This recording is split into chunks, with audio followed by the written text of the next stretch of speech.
अस्सलाम वालेकुम जी। आज हम आपको बताएंगे कि 464 में सब कंपनीज़ के कौन कौन से मॉडल हैं। ये टेक्नो का स्पार्क 7T है, 22,000 इसकी रेट है, 6000 इसकी मेगा बैटरी है, 48 मेगापिक्सल इसका कैमरा है।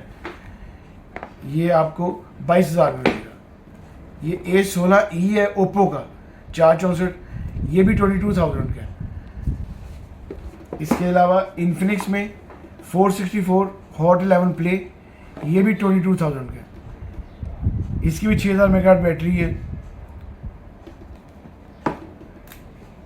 वीवो में Y21 464 में है, ये 29,000 का है। वीवो का प्राइस सबसे अप है 29,000। इसके बाद सैमसंग के दो मॉडल हैं, A12 है 464 में, ये 25,000 रुपये का नया है, 25,000 का नया है।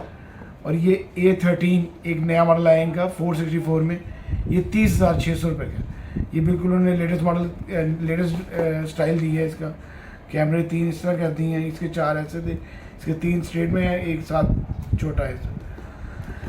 ये सब प्राइसेस हैं, ये सब मॉडल्स हैं। अल्लाह हाफिज़।